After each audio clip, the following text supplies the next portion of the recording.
Well, good morning, you sexy mother hubbards and people of a punk politics persuasion. It's time for an alternative paper review. Straight out the gate, Rupert Murdoch's The Times suggests that the economy is paying a heavy price as the UK gets fatter.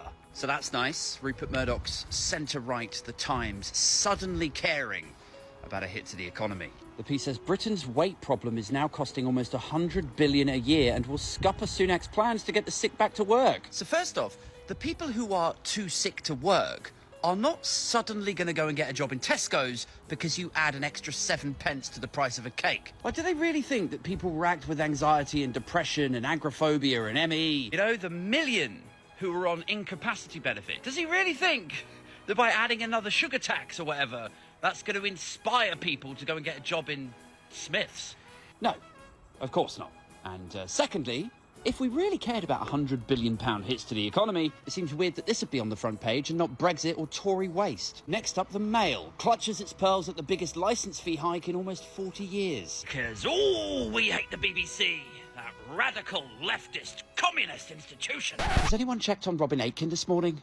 Because he could realistically be having 2 simultaneous strokes and a heart attack. Do the BBC really need more money? I don't know. I mean, I always sort of felt like they don't really need to put on a one big weekend, just like I don't think they really need as many radio stations or like an Apple Mac and an iPad in every office. But like so many of the statements that come out of Paul Dacre, I find myself thinking, well, yeah, maybe, but I just don't know if you are the right lunatic to be making that case. Sort of reminds me of that period about 10 years ago when there was a big frenzy over Starbucks tax avoidance, but also people were talking about press regulation. And I was thinking, yeah, these are conversations that need to be had.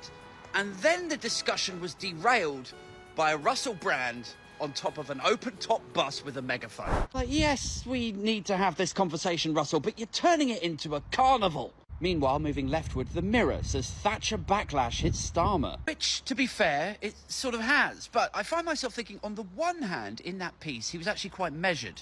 He just sort of acknowledged the fact that Margaret Thatcher did transform the country, but alongside other prime ministers whom he named. So there's a piece around context and nuance to be considered. But then equally, it was in the Telegraph, and he deliberately named Thatcher. And I don't think that was an accident. Anyway, as ever, it leads me to ask the question, what is it with Labour? Why are they so keen to adopt the posture and policies of a party who are so obviously failing?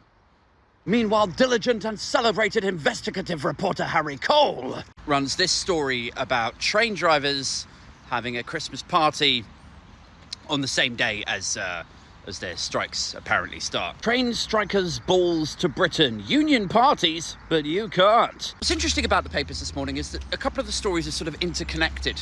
Like the train companies can't pay the drivers or the train cleaners or the, station staff anymore because they're sort of restricted. They're partly funded by the government, partly funded by ticket sales. And so, anyway, to give them the salary increases that they're looking for, i.e. a living wage or something that matches the inflation, the salary cuts that they've experienced over the last 10 years, the government would have to find that money from somewhere. They'd have to cut it off of something else. And interestingly, if we go back to the Times' front page, economy pays heavy prices, the UK gets fatter.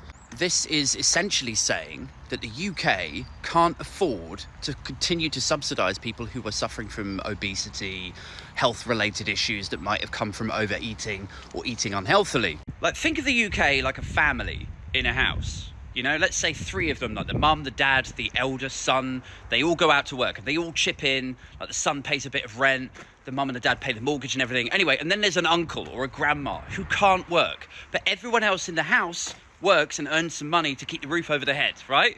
So that family have, responsibilities and they just got to get through it, right? That is our country. We have people who cannot work and the rest of us as polite society agree to go to work, we get taxed and then we support them in a way that makes sense, that is not inhumane. And what we're saying with, not allowing train drivers to have a salary increase or trying to incentivize people who are too sick to work to go back to work is what we're saying is the debt is too bad now. We're in such dire straits as a country where our debt, the interest payments on them, thanks largely to the Truss Kwarteng mini statement last year, mini budget, we're now in a position that we can't afford to run the country. That is what you should glean from both the Sun front page and from the Times. Although, you know, predictably enough, both of them are going sort of 2 or 3 levels down from that. And they're just, oh, bloody train drivers. Ah. Oh, look at these fatties over here. Oh, I should get them back to work.